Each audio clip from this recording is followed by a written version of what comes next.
शहबाज शरीफ electables को इकट्ठा करते हैं। कई बार हम तमाशा देख चुके हैं। बुरा वक्त आता है वो 1 मिनट में छोड़ जाते हैं, जैसे सनाउल अजहरी की हुकूमत में छोड़। कॉन्स्टिट्यूशन के नीचे इलेक्शन लड़ते थे, वो भी रेलेवेंट नहीं रहे। दुनिया जो है उसकी बालादस्ती को मान रही है, वो हमारे वजूद को तस्लीम नहीं करता। आज लोगों का ख्याल है कि बहुत बड़ी लड़ाई, जो सबसे बड़ा मसला है वो इमरान खान की और PMLN की एस्टेब्लिशमेंट की लड़ाई। रोटी खाने के लिए नहीं है आपके पास और आप न्यूक्लियर स्टेट है। तो जब भूखी नंगी कौम के पास न्यूक्लियर बम की नहीं है, कोई सियासी हकीकत दफन नहीं की जा सकती। कोई हमें दफन नहीं कर सका, हम भी किसी को दफन नहीं कर सकते। लेकिन सारी बातें मीडिया के सामने करने वाली होती नहीं है। लेकिन पॉलिटिकल मैनेजमेंट वैसी नहीं है।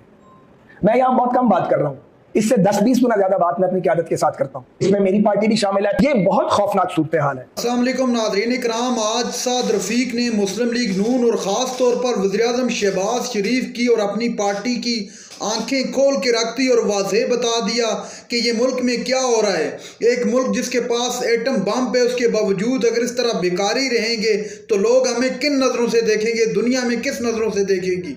नाज़रीन इकराम, साद रफीक के मुतालिक, उनके इस्तीफ़े के मुतालिक मुख्तलिफ खबरें सामने आ रही थी। आज सब कुछ खुलकर सामने आ गया। आप वीडियो देखिए, फिर इस पर बात करते हैं। आज लोगों का ख्याल है कि बहुत बड़ी लड़ाई, जो सबसे बड़ा मसला है वो इमरान खान की और PMLN की एस्टेब्लिशमेंट की लड़ाई है, या ये जो अदलिया में मसला बन गया। ये इशूज हैं, इनसे बड़े इशूज मौजूद हैं।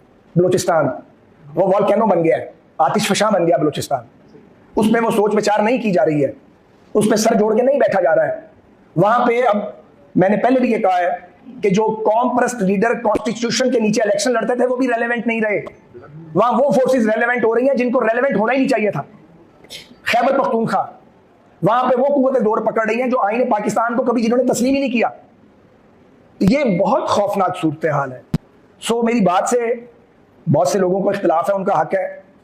मुझे इस सूरत हाल से इत्तफाक नहीं है और मैं ये समझता हूं कि पाकिस्तान का हर रियासती अदारा, जिसमें एस्टेब्लिशमेंट शामिल है, अदलिया शामिल है, पार्लियामेंट शामिल है, और पाकिस्तान की पॉलिटिकल पार्टीज, वो वफाकी जमातें हैं या वो नेशनलिस्ट पार्टीज हैं, जो आईने पाकिस्तान को तस्लीम करती हैं, उन्हें एक जगह बैठना पड़ेगा। आईनी कुव्वतों को, कॉन्स्टिट्यूशनल फोर्सेस को, जो कॉन्स्टिट्यूशन को मानती हैं और उसके नीचे पॉलिटिक्स करती हैं या अपने अपने दायरा कार में काम करती हैं या कभी कभी दायरा कार से बाहर भी काम कर लेती हैं, उन्हें एक जगह बैठना पड़ेगा। ये बहुत अलार्मिंग सिचुएशन बन गई है कि आईने पाकिस्तान को मानने वाले आपस में दस्तो गिरेबा है और जो नॉन स्टेट एक्टर्स हैं वो मजबूत हो रहे हैं। तो जो नॉन स्टेट एक्टर्स हैं उनको तो खत्म होना चाहिए सूरी तौर पर। वो उनकी ग्रोथ का माहौल बना हुआ है। वो ग्रोथ इसलिए हो रही है कि गुर्बत बढ़ गई है, भूख बढ़ गई है और नाइंसाफी बढ़ नहीं गई, फैल गई है।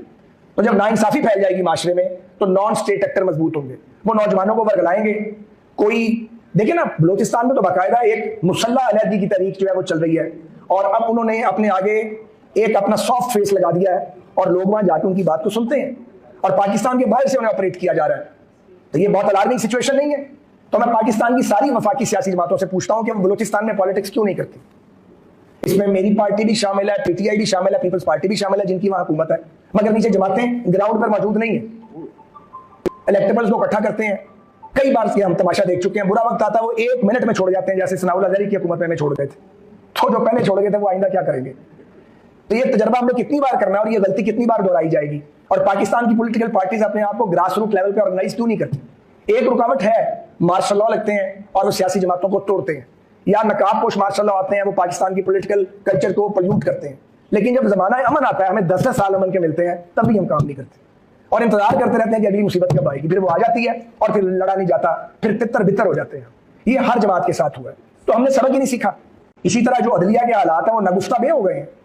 अच्छे खासे मुअज़्ज़िज़ जज जो गैर मुतनाज़ा थे वो मुतनाज़ा हो गए बदकिस्मती से। कुछ को मुतनाज़ा किया गया और कुछ अपने कामों से मुतनाज़ा हुए।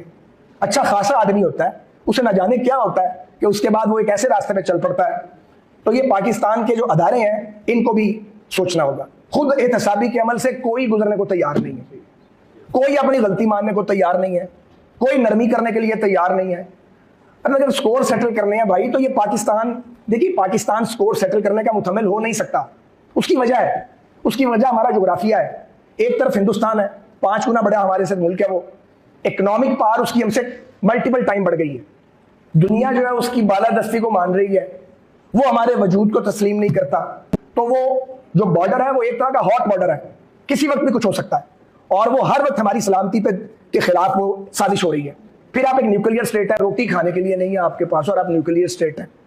तो जब भूखी नंगी कौम के पास न्यूक्लियर बम होगा तो दुनिया उसको और नजर से देखेगी। ये बहुत बड़ा चैलेंज है, उसको मैनेज करना और अपनी माशी हालत को ठीक करना। फिर आपके 2 सूबों में तो बिल्कुल एक तरह की जो है वो आग भड़क रही है वहां पे। ये टीटीपी को दोबारा आने दिया गया, यह कोई तरीका था टीटीपी को दोबारा आने दिया गया? उन्होंने आके वहां पे अपनी फाउंडेशन स्ट्रांग की है, हमारे फौजी शहीद हो रहे हैं, हमारी लॉ एनफोर्समेंट एजेंसीज के एहलकार शहीद हो रहे हैं, मासूम शहरियों पे हमले किए जा रहे हैं, लेविस पे हमले किए जा रहे हैं, पुलिस पे किए जा रहे हैं। ये सिचुएशन बड़ी अलार्मिंग है। कोई शक नहीं है कि शहबाज शरीफ साहब की क़यादत में वो एड़ी चोटी का जोर लगा रहे हैं कि माशी हालत ठीक हो। बहुत से जो माशी अशारिये हैं वो बेहतर हुए हैं, लेकिन पॉलिटिकल मैनेजमेंट वैसी नहीं है। मैं यहां बहुत कम बात कर रहा हूं, इससे 10-20 गुना ज्यादा बात मैं अपनी क़यादत के साथ करता हूं, और ये मेरी जिम्मेदारी है। उनकी मेहरबानी है, वो अमल करें ना करें सुनते जरूर हैं। तो हम अपनी बात सुनाते रहते हैं, लेकिन सारी बातें मीडिया के सामने करने वाली होती नहीं है।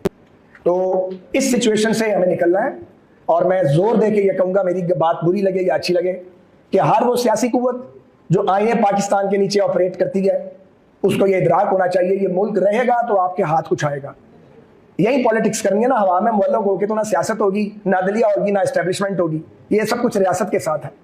तो हमने अगर हम जुड़े हुए हैं पाकिस्तान के साथ, तो इस बात पे गौर करें कि हमने गलती कहाँ की है, हमने कहाँ कहाँ गलती की। गलतियां सभी ने की हैं, और इनसे निकलने का रास्ता क्या है। ये जो लोग समझते हैं ना कि मैं दूसरे के खून में नहा के सुरखरू होकर फाते बन जाऊंगा, ये नहीं होना, ये मुमकिन ही नहीं है।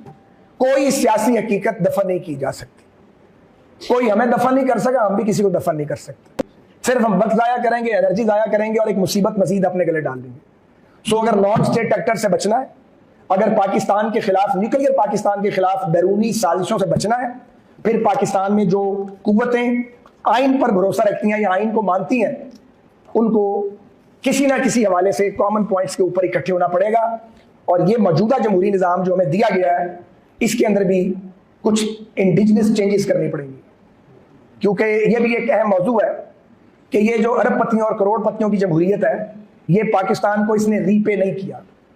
ना तो रिमोट कंट्रोल से जमहूरियत चल सकती है, और ना अरबपतियों की जमहूरियत जो है वो डिलीवर कर सकती है। ये करके देख लिया पिछले 75-76 साल में।